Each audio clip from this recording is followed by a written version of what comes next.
एक भी ऐसा चेहरा नहीं है जो एजुकेटेड हो, चाहे चिराग हो चाहे तेजस्वी हो। हमको चाहिए वो खलनायक वाला अनिल कपूर बिहार के अंदर, जितना गुंडा वो टिकट दे रहा है, जितना गुंडा से भरा हुआ है, खाली गुंडगी है। और तो पूरे देश की राजनीति है, चाहे लोकसभा हो बस या फिर ये इलेक्शन जरूरत ही नहीं है। अपना बाप का राज करते रहो, एक सर्वे भी तुम करो, 20 साल वो करो, वो करो, यही है। आप पार्लियामेंट में बैठे हुए हैं, आप उसको आप नॉमिनेट कीजिए कि हाँ भाई एमपी और एमएलए एजुकेटेड होना चाहिए, आपको एमए होना चाहिए, इतना क्वालिफिकेशन होना चाहिए। जब ये नहीं यही होगा, जरूरत है। जिसकी भी कहते हैं दे देंगे 10 लाख नौकरियां दे देंगे, उनके पास बेस क्या है, कुछ प्लानिंग है? उन्होंने कहा है कि हम आने वाले कुछ दिनों में इसकी घोषणा करेंगे। पहले 5 साल से 15 साल से क्या कर रहे थे? जब जन्म लिए तब से खूब एजुकेटेड हो गए। चिराग पासवान गए हीरो बनने के लिए, अब नेता बनेंगे। हीरो में फेल हो गए तो नेता ही फेले होना है। पहले ये होना चाहिए कि एग्जामिनेशन पास करो नेतागिरी का, तब नेता बनो। अगला मेरा ये सवाल है कि इस बार चुनाव होने वाला है, आपको क्या लग रहा है कि इस बार किसकी सरकार बनेगी? इस बार हाँ बोलिए। इस बार तेजस्वी की सरकार आ रही है। सरकार बनेगी लेकिन खिचड़ी बनेगी। फिर वही टांग खिंचोल। चिराग पासवान कहेंगे आई एम डिप्टी सीएम, संजोग से वैसी का पार्टी जो घुस रहा है कुशवाहा जी, वो भी कहेंगे हम भी तो भाई कॉलर में है, हमको भी थोड़ा सीएम का कुर्सी दो। नीतीश जी का तो खैर हवा खराब है, इसलिए कि उनका हवा निकल चुका है। नीतीश कुमार का हवा निकल चुका है, बस तो पब्लिक है।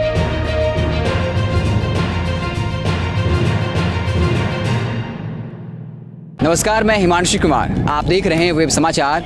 मैं भी मौजूद हूँ गांधी मैदान में। ये गांधी मैदान का मुख्य स्टेज है और यहाँ पर कुछ लोग मौजूद हैं। आइए उनसे बात करते हैं और चुनावी माहौल को समझने की कोशिश करते हैं और उनके नज़रिए से बिहार चुनाव को देखने की कोशिश करते हैं। तो आइए चाचा, ये बताइए, विधानसभा चुनाव होने वाले हैं, क्या लग रहा है इस विधानसभा चुनाव में? इस विधानसभा चुनाव में हमको तो यही लगता है कि चाहे सरकार नौजुवा का बने, चाहे किसी का बने, किसी पार्टी का बने, मगर सही रूप से मुख्यमंत्री पद का ग्रहण करके और समाज सेवा में लग जाए। कहाँ क्या जरूरत है समाज में, इसी नज़रिया से देखें और ये हमारे प्रधानमंत्री नरेंद्र मोदी को स्पष्ट कराएं कि हाँ बिहार सुखी है, संपन्न है, सही है। यहाँ उद्योग खुलना चाहिए, यहाँ गरीब को मजदूरी मिलना चाहिए और मजदूर कम से कम 2 वक्त की रोटी उस फैक्ट्री से कमाकर अपने घर में जाकर आराम से सूते खाए, तब न सरकार का नाम होगा, चाहे किसी पार्टी का हो। लेकिन पिछले 15 साल से एनडीए की सरकार है, तो फैक्ट्री की स्थापना तो नहीं हुई है, यहाँ पर फैक्ट्री नहीं लगे। यहाँ सिर्फ रोड बना, पुल बना, सड़क बना, गली गली का सड़क बना, दर देहात का सड़क बना, माँ बेटी बहू बेटी का आने जाने का तकलीफ दूर हुआ, मगर भूख का तकलीफ दूर नहीं हुआ। तो आप कह रहे हैं कि वो तमाम सड़कें बनी, बिजली बनी, लेकिन जो रोजगार का मुद्दा है, रोजगार का मुद्दा नहीं हुआ सर। यही रोजगार चाहिए, चाहे किसी का सरकार बने, बिहार में रोजगार चाहिए तो चाहिए। अब एक बात है, लगातार जो विपक्षी पार्टी के नेता तेजस्वी यादव हैं, उन्होंने स्पष्ट तौर पे कहा है कि अगर मैं सरकार में आऊँगा तो पहले कैबिनेट में पहली कलम से 10 लाख रोजगार दूंगा। क्या आपको अपीलिंग लगता है तेजस्वी यादव कुछ ऐसा कर पाएंगे? देखिए, हमारे जो भी मुख्यमंत्री नीतीश बाबू हैं, जो किए हैं वो बिहार का छवि को एकदम सुधार दिए। खाली एक गो छवि नहीं सुधरा है यहाँ, बेरोजगारी। वो अगर जिस दिन सुधर जाएगा तो इनका भी नाम में 10 लोग मिल लिया जाएगा। और सरकार तो आज भी वादा करता, हम भी वादा करते हैं कि आपको हम सोने का मूर्ति बना के लोन में लगा देंगे, होने वाला है। तो और सवाल है आपसे, और सवाल है काफ़ी आप, हाँ, कि एक सवाल और है कि लगातार लोगों से बात हो रही है, तो एक बात को लेके वो लगातार नाराज़ हैं कि शराबबंदी के लिए नीतीश कुमार को पूरे विश्व में तो पुरस्कार मिल गया, लेकिन वाकई में यहाँ अब गली गली में शराब मिल रहा है और जो पहले 100 रुपये मिलता था वो 800 रुपये में मिल रहा है। इसका नीतीश बाबू शराब में दोषी नहीं है, ये शराब पूरी तरह से बंद करा दिए हैं और ये तो जनता को देखना है। और अगर नाजायज करती है तो कितना ध्यान नीतीश बाबू रखेंगे, घर घर पर तो ध्यान वो रख नहीं सकते हैं। लेकिन पुलिस प्रशासन तो उनके अंतर्गत ही आता है। तो उनकी मर्यादा है, विश्वास का मर्यादा है, प्रशासन हमारे मर्यादा में है, विश्वास का मर्यादा में सरकार चल रही है। अगर कोई अगर घात करता है तो नीतीश बाबू कितना घर को निहारेंगे, यही उनकी अहम है। और जो शराबबंदी है, इसके बहुत सा गरीब जो है आज रोटी मिल रहा है, नहीं भी रोजगार है बिहार में तो भी रोटी खा रहा है। अच्छा, मैं ये कह रहा हूँ कि नीतीश कुमार को कह रहे हैं कि उन्होंने काफ़ी अच्छा काम किया है, लेकिन बीजेपी जो है, आपको नहीं लग रहा है इस पर पत्ता साफ करने के चक्कर में नीतीश कुमार के? नहीं, हमको तो ऐसा नरेंद्र मोदी का कोई भय नहीं नजर आता है, क्योंकि अभी आज हम लोग को प्रधानमंत्री है नरेंद्र मोदी जो है, आज हम लोग के लिए प्रधानमंत्री भगवान का रूप है, जो इतना देश में किए हैं। और इतना कम सोकर और जाग कर इतना देश को बना है, कम नहीं है भाई। और ये कहा है वो सोचेंगे कोई भी मुख्यमंत्री बने। लेकिन लगातार लोजपा जो है कहीं ना कहीं नीतीश कुमार पे शुरू से आक्रमण कर रही है। उनके लिए सब भाई बंधु है, सब मंत्री भाई बंधु है प्रधानमंत्री के लिए। अब कौन किसको पब्लिक समर्थन करता है नरेंद्र मोदी क्या जानेंगे, वो तो खाली अपने आप को समझ रहे हैं। लेकिन विपक्षी पार्टियां तो ये कह रही हैं, सोचता है। हाँ सवाल सुन लीजिएगा, विपक्षी पार्टियां ये कह रही हैं कि लोजपा गठबंधन से अलग होकर लड़ाई लड़ रही है, बीजेपी जो है जेडीयू के बराबर सीट लेके लड़ रही है, और चुनाव के बाद पोस्ट एलियंस होकर के कहीं बीजेपी लोजपा सरकार बना ले और नीतीश कुमार जी को कहीं साइड न कर दिया जाए। देखिए अब किसी को तो कहा नहीं जा सकता है, राजनीतिक संभावनाओं का खेल है। राजनीतिक संभावना का एकदम सही खेल है। हाँ। और इसमें पब्लिक का माइंड उसी वक्त होगा जखनी बोर्ड होगा, और तब पेटी खुलेगा तब ने पता चलेगा कौन मुख्यमंत्री हमारे बन रहे। ऐसे भी हम क्या कहें। अच्छा ठीक है, मान लीजिए अगर बीजेपी अच्छी खासी सीट ले आती है और लोजपा भी अच्छी सीट ले आती है और अगर गठबंधन होता है, तो आप नीतीश कुमार के अलावा बीजेपी से किसको मुख्यमंत्री के उम्मीदवार के तौर पर देखना पसंद करेंगे? कि अगर बीजेपी की सरकार बनती है, अगर वो गठबंधन करती है लोजपा से या इन पार्टियों से, तो कौन बन सकता है मुख्यमंत्री? किसमें वो मादा है? ये तो भाई हम उतना पढ़े लिखे हैं नहीं, फिर भी आप काफ़ी अच्छी पकड़ रखते हैं, आपकी बातों से वो कॉन्फिडेंस दिख रहा है। तो आज आपके तरह हम भी कोट लगा के लोन में टहल दे, हम उतना पढ़े लिखे नहीं है। आपने हमारा मजाक उड़ा दिया। मगर नहीं, मैं यही सवाल है सीधा कि आपको पता है, आप स्पष्ट तौर पे बताइए। मुश्किल है। कोई आपको लगता होगा ना, जो भूपेंद्र यादव हैं, मंगल पांडे जी हैं, गिरिराज सिंह जी हैं, कौन वो नेता हैं जो आपको लगता है कि मुख्यमंत्री के लिए परफेक्ट होंगे? अभी जो हमारे रामविलास बाबू जो गए हैं, देश का रतन, जो यहाँ सलामी हुआ है, पूरा देश के जगह है दलितों लोग का, हमको लगता है कि कहीं इनके भावना से कहीं पब्लिक के कहीं माइंड हो गया तो लोजपा है कहीं मुख्यमंत्री और भाजपा का ना बन जाए।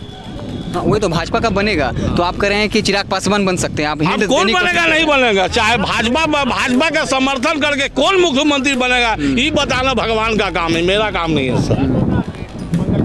ठीक है, कुछ और लोग हैं यहाँ, आइए उनसे बात करते हैं और जानने की कोशिश करते हैं कि इस बार जो है बिहार का जो राजनीति है वो काफ़ी दिलचस्प हो चुका है, और कुछ भी जो है पता लगाना, कुछ भी जो है एक संभावना जताना काफ़ी मुश्किल हो रहा है लोगों के लिए, कौन किसकी तरफ जाएगा, कौन अलग हो जाएगा। तो आइए बात करते हैं और जानने की कोशिश करते हैं। जैसे सर विधानसभा चुनाव होने वाला है, वही सवाल मेरा है कि लोजपा है जो बीजेपी से अलग होकर चुनाव लड़ रही है। सबसे पहले जो वो बताएं, बिहार परिवर्तन चाह रहा है, नीतीश कुमार को नहीं चाह रहा है। 15 साल में कुछ नहीं किया, कंपेयर करते हैं लालू के 15 सालों से, दूसरे स्टेट के 15 साल से कंपेयर नहीं करते वो।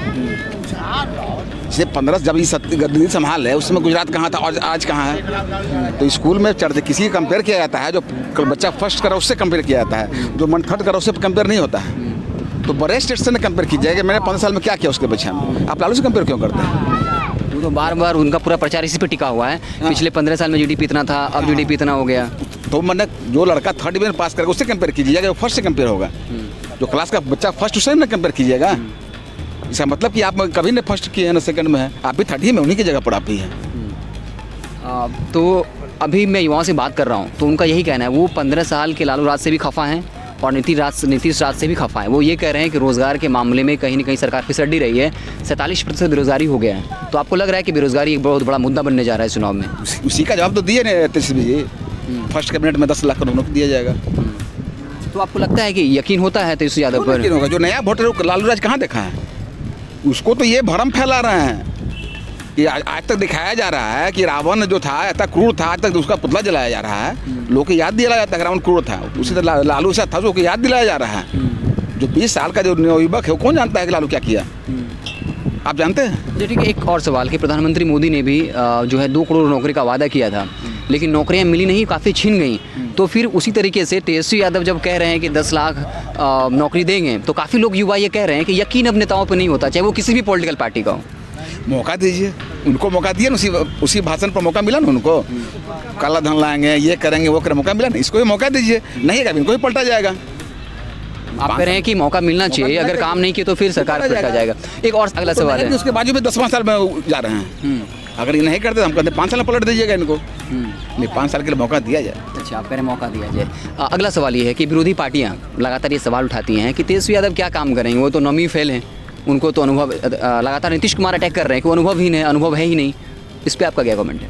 अनुभव ही नहीं है कि नौवीं फेल है, किससे पूछ रहे हैं आप? दोनों चीज़, तो उनका स्मृति ईरानी भी कौन पढ़ी लिखी हुई है, जो शिक्षा मंत्री बनी हुई थी इंडिया का, अच्छा, जो सबका युवा का भविष्य लेकर चल रही थी, स्मृति ईरानी, वो कौन कितना पढ़ी हुई है, उसको क्यों मना दिए? और ये कहाँ लिखा हुआ संविधान में कि होने पर मुख्यमंत्री नहीं बनेगा? संविधान लिखने वाले से पूछिए।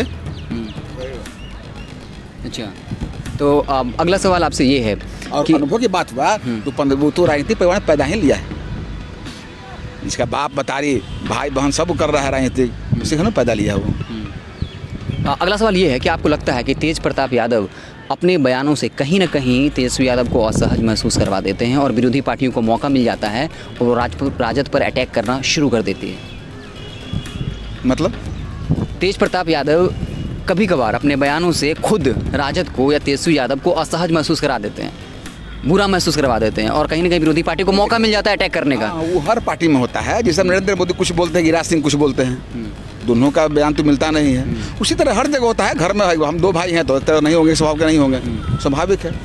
कुछ बोलते हैं लेकिन ऐसा बात है, उनका वही पॉलिटिक्स करने का उनका वही धर रहा है, तेजस्वी का पॉलिटिक्स करने का धर रहा है। लेकिन हम अगर वर्तमान राजनीति की बात करें तो लगातार जो एनडीए गठबंधन के तमाम जो नेता हैं, चाहे बीजेपी हो, चाहे वो आपको जदयू हो या फिर हम पार्टी हो, वो लगातार लालू राज की याद दिलाते हैं। वो कहते हैं कि वो याद करिए जब AK-47 लेकर के लोग गाड़ी में चला करते थे, तो कहीं ना कहीं बार बार लोगों को वो काल याद दिलाने की कोशिश करते हैं। यही चीज़ है, यही तो लोग कुछ किया नहीं 15 साल में ना, तो डर दिखाता है केवल, ऐसा हुआ उसको खाली दिखाना है, उसके खिलाफ कुछ नहीं दिखाना है इनको। नकारात्मक राजनीति आप कह रहे हैं। अगर नीतीश जी 15 साल के लोकप्रिय मुख्यमंत्री बिहार का, तो अकेले चुनाव लड़के दिखाए ना, क्यों बैसाखी में चलते हैं? 15 साल आप काम किए, बहुत अच्छा काम किए, बहुत विकास किए। अभी बोले भैया हमारे बहुत किए, तो अकेले चुनाव लड़के देख ले बिहार में। तो ठीक है, अगला सवाल ये है कि बीजेपी जो है लोजपा से अलग हो चुकी है, नहीं लोजपा माफ़ करिएगा, जो लोजपा है बीजेपी से अलग हो चुकी है और वो अब अलग जगह चुनाव लड़ रही है। जदयू के खिलाफ प्रत्याशी उतार रही है, बीजेपी के खिलाफ नहीं उतार रही है, लेकिन कुछ सीटों पर बीजेपी के खिलाफ ही उतार रही है। तो आपको इसके पीछे कोई षड्यंत्र लगता है, कोई साजिश लगती है? आप भी कल दिखाइएगा ऐसी चीज़ को मीडिया पर। पलटू चाचा का सजा वही होता है, जो पलटू आदमी है उसका सजा तो वही होगा। लोग कहता है कि नीतीश कुमार बने त्यागी व्यक्ति है, लेकिन सबसे कुर्सी चिपकी हुई व्यक्ति है। कुर्सी के लिए कभी बीजेपी के साथ, कभी आरजेडी के साथ, कभी किसी के साथ, उनको सजा मिलना है। तो क्या लग रहा है आपको, नीतीश का पत्ता साफ है इस बार? क्या 100% साफ है, 10% साफ है नीतीश का पत्ता। नहीं बनेगा मुख्यमंत्री नीतीश कुमार, अब बनना भी नहीं चाहिए। जिस दिन मुख्यमंत्री बन गए नीतीश कुमार, बिहार और पीछे जाएगा। फिर वो जानते हैं जगन्नाथ मिश्रा की याद दिलाने लगेंगे, उससे कंपेयर करेंगे। आज़ादी के वक्त की बात। हाँ, फिर आज़ादी के पहले वाला कंपेयर कर लेंगे, उसके बाद जितना ज़्यादा दीजिएगा समय ना, पीछे भागते जाएंगे, आगे वाला नहीं देखेंगे कि 25 का कैसा क्या विजन होना चाहिए। अगला सवाल और सीधा सवाल है, आपको लगता है जो चिराग पासवान एनडीए से अलग हुए हैं, तो क्या कहीं ना बीजेपी और लोजपा में आपसी समझ के आधार पे हुआ है, या फिर क्या आपका क्या व्यू है इसके ऊपर, आपका क्या ऑब्जर्वेशन है? देखिए उसमें क्या कहा जाए, तो थोड़ा बड़ा तो राजनीतिक नहीं है। लेकिन फिर भी आपको जो लगता है वही हम आम लोगों की। दोनों ठीक है, पार्टी अपने पर जगह पर दोनों का राज ठीक है, दोनों सही कर रहे हैं। चलिए कुछ और लोग हैं, आइए उनसे बात करेंगे। काफ़ी अच्छा अनुभव लगता है। आप बताइए सर, इस बार चुनाव होने वाला है, तो इस चुनाव को किस तरीके से देख रहे हैं? क्योंकि ये काफ़ी जो है कन्फ्यूजिंग चुनाव हो गया, पता ही नहीं चल रहा कौन पार्टी किस तरफ है, कौन किसको सपोर्ट करेगी।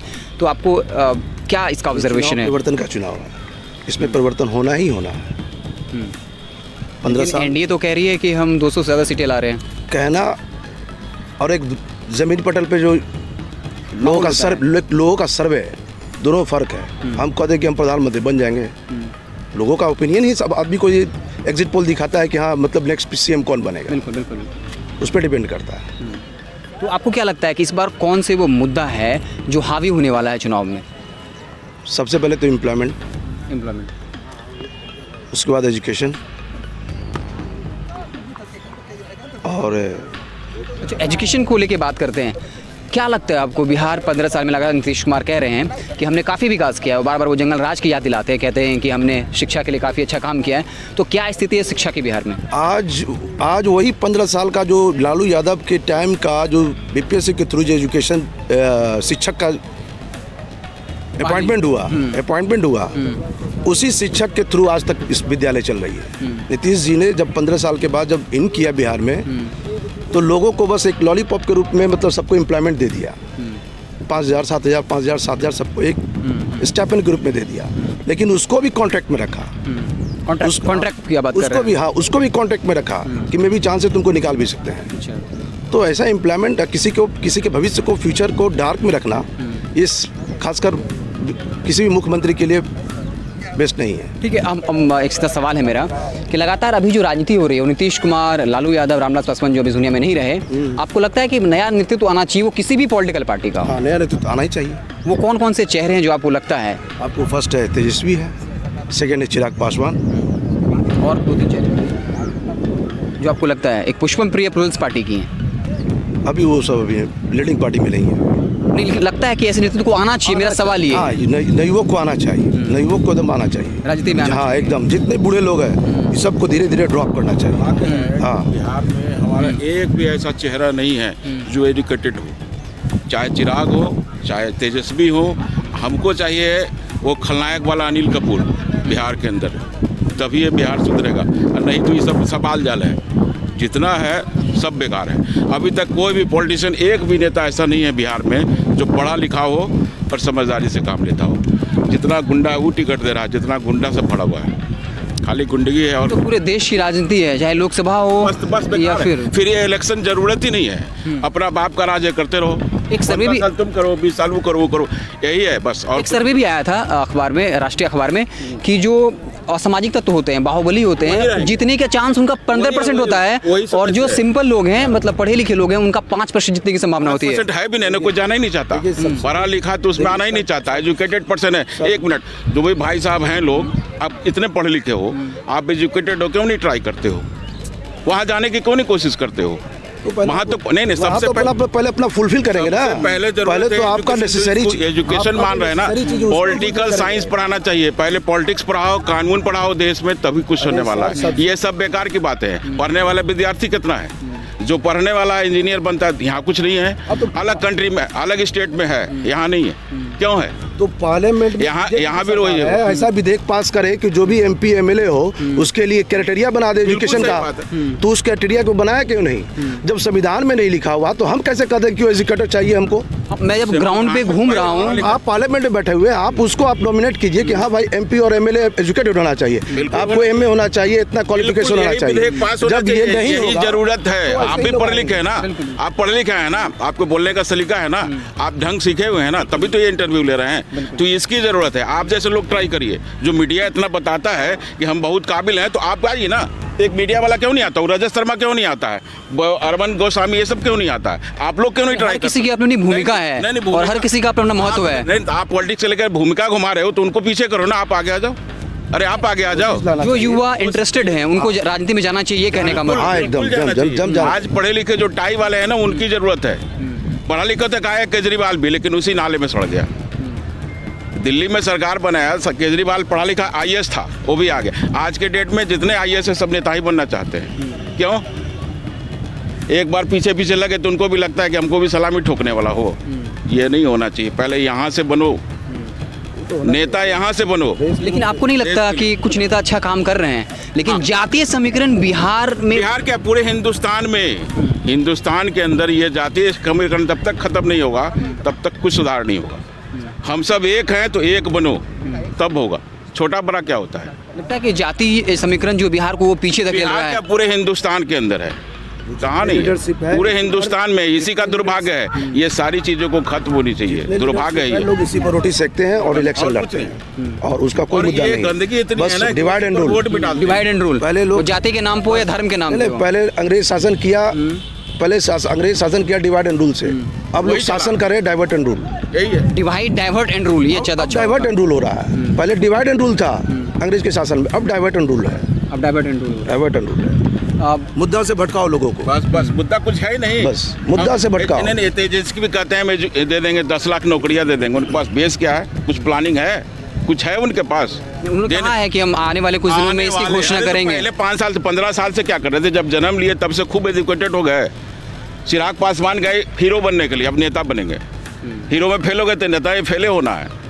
ऐसा कुछ नहीं होता है। जो सर दे दिया गद्दी उसी पर राज कर रहे हैं। लेकिन चिराग पासवान तो इस बार पूरा दमखम लगा चुके हैं, और कहीं ना कहीं क्या लगाए? पिछले कई साल से सांसद है वो। विधेयक में जो भाई साहब बोले कि संसद में एजुकेटेड पास करो, कि हाँ एजुकेशन लोग भी आएगा, पढ़ा लिखा लोग, इसका भी एक डिग्री होना चाहिए कि पहले एग्जाम पास करो तब नेता बनो। क्यों नहीं कराया उसने? पहले ये होना चाहिए कि एग्जामिनेशन पास करो नेतागिरी का, तब नेता बनो। हम IAS बनने के लिए उतना कोशिश करते हैं ना जी, तब बनते ना हैं। कम से कम बंधे तो रहते हैं सरकार से कि नहीं हम गलत नहीं करेंगे। बिल्कुल। अगला मेरा ये सवाल है कि इस बार चुनाव होने वाला है, आपको क्या लग रहा है कि इस बार किसकी सरकार बनेगी? परिवर्तन चाहिए और चांस सरकार बनेगी, इसमें खिचड़ी नहीं होना। इस बार आपने क्या हाँ बोलिए। इस बार तेजस्वी की सरकार आ रही है, तेजस्वी की सरकार आ रही है। कंफर्म। आप सरकार बनेगी लेकिन खिचड़ी बनेगी। अच्छा। फिर वही टांग खिंचोल चिराग पासवान कहेंगे आई एम डिप्टी CM। संजोग से वो वैसी का पार्टी जो घुस रहा है कुशवाहा जी, वो भी कहेंगे हम भी तो भाई कोलड़ में है, हमको भी थोड़ा CM का कुर्सी दो। तो ऐसे ही खिचड़ी सरकार बनने वाला है। नीतीश जी का तो खैर हवा खराब है, इसलिए कि उनका हवा निकल चुका है। नीतीश कुमार का हवा निकल चुका है। बस तो पब्लिक है। अरे सारे हम भी तो आधा घंटा से सुन ही रहे हैं सब लोगों का, और टीवी में रोज देख ही रहे हैं। तो टीवी साला बंद कर देने का मन करता है, सुनने का मन नहीं करता। आए कहाँ पाए पाए, यही सब होता है। क्या है? 5 साल शासन किया, अच्छा तरीके से डेवलपमेंट भी बिहार को की है अच्छा हाँ, तरीके से। लेकिन 5 साल के बाद नीतीश जी बिहार को उस तरह से और उसे स्टेज पे नहीं पहुंचा अगर जो वो स्टेज 5 पे साल पहुंचाना किया ना भाई चाहिए। साहब, लोग 10 कह रहे साल हैं लोग कह रहे हैं रोड बिजली इलेक्ट्रिसिटीज क्या दी है, बिजली भी दे के प्राइवेट नहीं, करके ये लोग सब के ऊपर बर्डन दे इंफ्रास्ट्रक्चर दिया। दिया, इंफ्रास्ट्रक्चर दिया पब्लिक का जो बर्डन था दिया, लेकिन उसमें लूट खसोट किया। हम खुश हैं कि ज्ञान भवन बनाए, ये बनाया वो बनाया, सब बनाया, लेकिन उसके अंदर पारदर्शिता नहीं है, ट्रांसपेरेंसी नहीं है। हम 500 करोड़ का काम कर रहे हैं, झुलवा झूल रहे हैं। वो नंद किशोर जी हमारे पटना सिटी के हैं, क्या कर रहे हैं भगवान जाने, साला वही गड्ढा में। आज तक हम लोग पटना सिटी जाने के लिए तरसते ही रहते हैं। घर हमारा के बारे पटना में एक चीज़ सिटी कहा जाता है कि 2018 में महात्मा गांधी सेतु के समानांतर पुल बनाने की बात की गई थी। 2018 में इसकी घोषणा उन्होंने किया था और बोला कि हम अगले 2 महीने में इसका उद्घाटन करने जा रहे हैं। और फिर इस चुनाव में उन्होंने कहा है कि हम जो है हाँ, उसका फिर उद्घाटन करने जा अगले रहे हैं। चुनाव में साला हम लोग को उद्घाटन करके देगा ही। अगले चुनाव में देगा, इस बार नहीं देगा। उसका थे क्या नंद किशोर जी, जो अपने आप को कह रहे हैं कि नेता है इतना 25 साल, आज फिर हम सपोर्टे करेंगे लोग। आज फिर नंद किशोर बन के आएंगे विधायक, इसी उम्मीद में कि फिर एक बार उद्घाटन करेगा। लेकिन क्या करेगा भगवान जाने। जैसे शत्रुघ्न सिन्हा थे सिटी के लिए, क्या किए वो? सबको एक लीडर अभी रविशंकर जी बन गए, वहाँ के सांसद झांकने जा रहे हैं, उनको पावर नहीं है कि साला उद्घाटन करवावे उसका। को टारगेट देना चाहिए। जनता को सिर्फ ठगा जा रहा है अच्छा, कि सभी पॉलिटिकल पार्टी द्वारा। बस ये हजारों करोड़ हम लोग जो खून पसीना का कमाई है उसको ये लोग ऐश मौज करते हैं। इनकी मर्सिडीज है, अभी साला मर्सिडीज अवतार आया है, देखिएगा तेजस्वी जी फिर खरीद लेंगे, चिराग पासवान खरीदेंगे और नंद किशोर जी खरीदेंगे। मर्सिडीज वैन जो आया ना अवतार, पहले इन्हीं के दरवाजे पर लगेगा, बाकी किसी के दरवाजे हम लोग खाली जाएंगे वहाँ फोटो खींचने के लिए खड़ा होकर के, भाई मर्सिडीज आया है। यही है, क्या गलत बोल रहे हैं?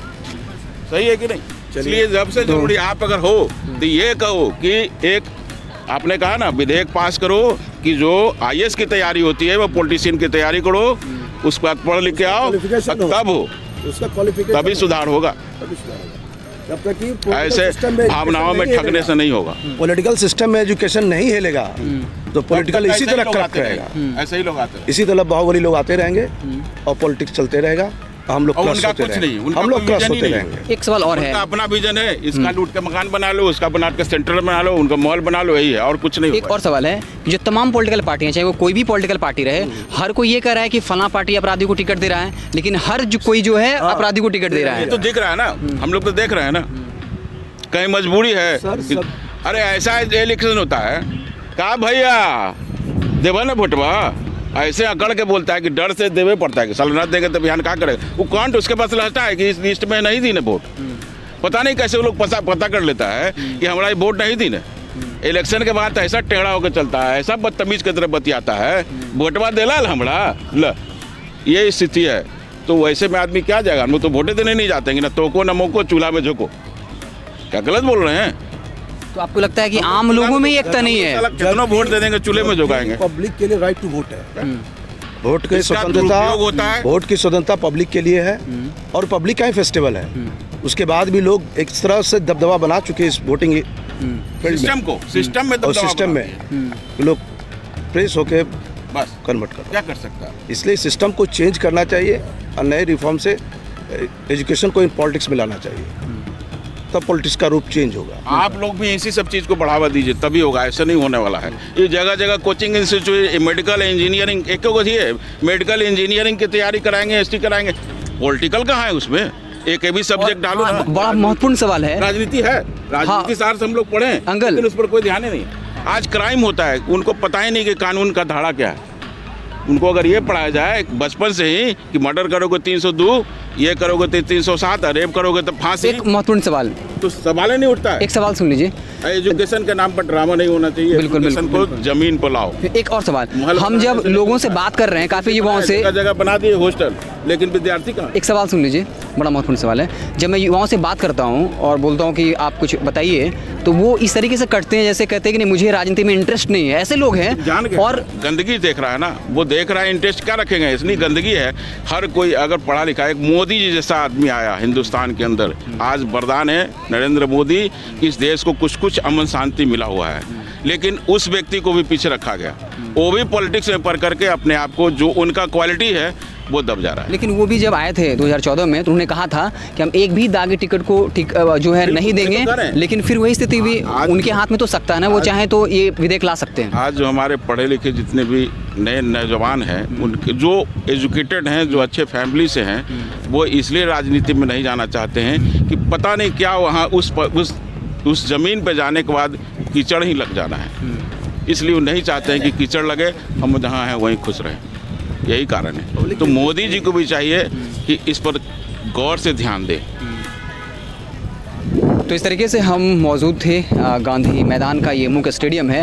आप देख सकते हैं हमने तमाम लोगों से बात की और इसको कहते हैं एक्चुअल ऑब्जर्वेशन, आम लोगों का ओपिनियन। बाकी तमाम जो ओपिनियंस होते हैं वो होता है कि वहाँ पे पॉलिटिकल कार्यकर्ता होते हैं और नेताओं का गुणगान करते हैं, लेकिन यहाँ पे लोगों ने बहुत बेबाकी से जो वाकई में मुद्दे हैं, जो आम जनता जो सोचती है, राजनीति को जिस नज़रिए से देखती है, काफ़ी लोगों ने, सब लोगों ने बेबाकी से अपनी राय रखी। आप सभी का अपना बहुमूल्य वक्त देने के लिए बहुत बहुत धन्यवाद।